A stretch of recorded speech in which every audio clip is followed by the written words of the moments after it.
2023 atau 2 hari lalu, kami mendapatkan informasi dari Sudirman Said, mewakili Capres Anies Baswedan, bahwa Anies telah menyetujui kerjasama politik Partai Nasdem dan PKB untuk mengusung pasangan Anies Baswedan dan Muhaimin Iskandar. Persetujuan ini dilakukan secara sepihak atas inisiatif Ketum Nasdem Surya Paloh. 2. Hari ini kami melakukan konfirmasi berita tersebut kepada Anies Baswedan. Ia mengkonfirmasi bahwa berita tersebut adalah benar. Demokrat dipaksa, dalam tanda petik, menerima keputusan itu atau fait accompli. Ketiga, menyikapi hal itu, Partai Demokrat akan melakukan rapat Majelis Tinggi Partai untuk mengambil keputusan selanjutnya.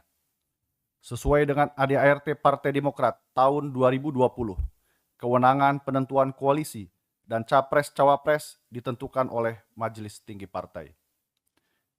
Keempat, sebagai bahan pertanggungjawaban anggota tim 8 yang mewakili Partai Demokrat kepada rapat Majelis Tinggi Partai, berikut ini kami sampaikan penjelasan lengkap apa yang telah terjadi dalam koalisi perubahan secara kronologis.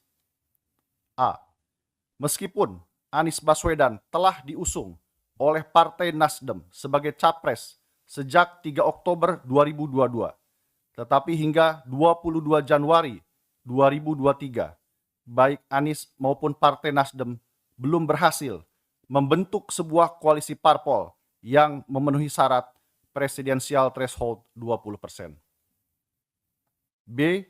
Atas dasar persahabatan dan chemistry yang selama ini terbangun antara Anies dan Ketum AHY, maka pada 23 Januari 2023 di sebuah rumah di Jalan Lembang, Jakarta Pusat, Anies Baswedan mengajak Ketum AHY dalam tanda petik menjemput takdir sebagai pasangan Capres-Cawapres 2024-2029 dengan kesepakatan Anies membawa Partai Nasdem, Ketum AHY membawa Partai Demokrat, dan keduanya bekerja sama untuk mengajak PKS. Peristiwa ini disaksikan oleh 4 orang dari tim 8. C. Secara formal, Koalisi Perubahan untuk Persatuan diresmikan 14 Februari 2023 dengan penandatanganan piagam koalisi oleh ketiga ketua umum partai yang berisi 6 butir kesepakatan, yaitu 1. Namanya Koalisi Perubahan untuk Persatuan. 2. Sepakat mengusung Anies Baswedan sebagai capres. 3. Capres diberikan mandat untuk menentukan cawapresnya dengan kriteria yang telah ditentukan. 4. Dalam waktu yang tidak terlalu lama, pasangan capres-cawapres dideklarasikan. 5. Capres diberi keleluasaan untuk memperluas dukungan politik. 6. Untuk menyelenggarakan keputusan KPP dibentuk sekretariat. Piagam koalisi itu dilandasi oleh asas keadilan dan kesetaraan. D. Di masa-masa ini, sejumlah parpol sahabat mendekati dan membuka komunikasi politik dengan Partai Demokrat. Khusus pada pertemuan dengan salah satu parpol yang mengundang perhatian publik, Capres Anies menghubungi pada 12 Juni 2023 dan mengatakan kepada Ketum AHY, "Saya ditelepon beberapa kali oleh ibu saya dan guru spiritual saya agar segera berpasangan dengan Capres-Cawapres Anies AHY." E. Sesuai dengan mandat yang telah diberikan oleh ketiga ketua umum partai politik yang masing-masing ditandatangani oleh Ketua Umum Nasdem Surya Paloh, Presiden PKS Ahmad Saiku, dan Ketua Umum Partai Demokrat Agus Harimurti Yudhoyono untuk menentukan siapa calon wakil presiden yang dipilihnya, maka pada 14 Juni 2023, Capres Anies memutuskan untuk memilih Ketum AHY sebagai cawapresnya. F. Nama Ketum AHY ini telah disampaikan kepada para ketua umum parpol dan majelis tertinggi masing-masing partai. Dalam hal ini langsung kepada Surya Paloh, Salim Segaf Al-Jufri, dan Ahmad Saiku, serta kepada Agus Harimurti Yudhoyono dan Susilo Bambang Yudhoyono dalam kapasitasnya sebagai Ketua Majelis Tinggi Partai Demokrat. Menurut Capres Anies, ketiga pimpinan parpol menerima putusan tersebut dan tidak ada penolakan. G. Pada saat menyampaikan keputusan itu kepada pimpinan partai politik, Anies menyampaikan alasan memilih Ketum AHY karena Ketum AHY memenuhi seluruh syarat dan kriteria yang ditentukan dalam Piagam Koalisi Perubahan untuk Persatuan. Selain itu, Capres Anies menilai Ketum AHY juga memiliki keberanian dan bersedia menempuh resiko untuk menjadi pendampingnya, meskipun partainya sendiri terancam diambil alih oleh KSP Muldoko melalui PK di Mahkamah Agung. Anies melihat syarat keberanian itu sebagai syarat ke-0 yang tidak dimiliki oleh kandidat cawapres lainnya. Pernyataan soal syarat ke-0 ini juga telah disampaikan kepada publik. H. Mendengarkan pertanyaan dan desakan dari kalangan masyarakat secara luas tentang kepastian koalisi perubahan serta makin merosotnya elektabilitas Capres Anies. Maka setelah penetapan cawapres, jajaran koalisi, utamanya PKS, Partai Demokrat, dan Tim 8, sepakat untuk segera mendeklarasikan sahnya dan terbentuknya koalisi perubahan untuk persatuan, termasuk penetapan capres dan cawapres yang hendak diusung. I.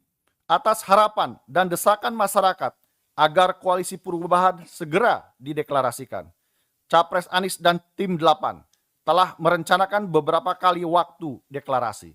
Namun, rencana deklarasi itu tidak pernah terwujud. Diduga kuat tidak terlaksananya deklarasi itu karena Capres Anies lebih patuh kepada Ketua Umum Nasdem Surya Paloh yang ingin terus menunda waktu deklarasi. Ini jelas mengganggu dan melanggar prinsip kesetaraan atau equality dalam koalisi. J. Tim 8 bersepakat berdasarkan desakan yang makin kuat dari masyarakat tentang kepastian berlayar atau tidaknya koalisi ini, maka waktu menjadi hal yang esensial.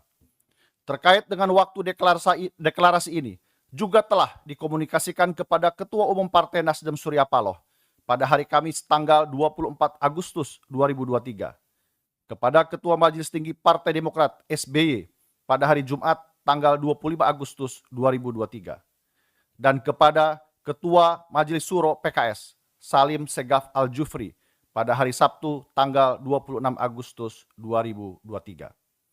Tentang penetapan waktu deklarasi ini, Surya Paloh menyerahkan sepenuhnya kepada Tim 8.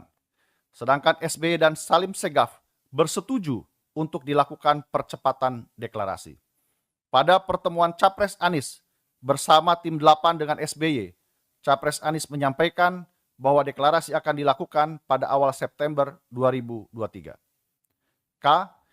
Capres Anies dan Tim 8 berpendapat bahwa tidak ada alasan lagi untuk menunda waktu deklarasi, karena waktunya sudah semakin mendesak dan sesuai mandat yang dimiliki, Capres Anies sudah menentukan cawapresnya.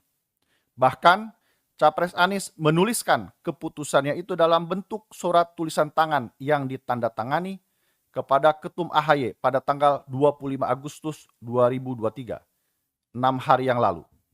Inti dari surat tersebut ialah untuk meminta secara resmi agar Ketum AHY bersedia untuk menjadi cawapresnya. L. Namun demikian, sesuatu yang tidak terduga dan sulit dipercaya terjadi. Di tengah proses finalisasi kerja parpol koalisi bersama Capres Anies dan persiapan deklarasi, tiba-tiba terjadi perubahan fundamental dan mengejutkan. Pada Selasa malam 29 Agustus 2023, di Nasdem Tower, secara sepihak Ketua Umum Partai Nasdem Surya Paloh tiba-tiba menetapkan Ketua Umum PKB Muhaimin Iskandar sebagai cawapres Anies tanpa sepengetahuan Partai Demokrat dan PKS. Malam itu juga Capres Anies dipanggil oleh Surya Paloh untuk menerima keputusan itu. Sehari kemudian, 30 Agustus 2023, Capres Anies dalam urusan yang sangat penting ini tidak menyampaikannya secara langsung kepada pimpinan tertinggi PKS dan Partai Demokrat, melainkan terlebih dulu mengutus Sudirman Said untuk menyampaikannya. Demikian fakta kronologis ini disampaikan.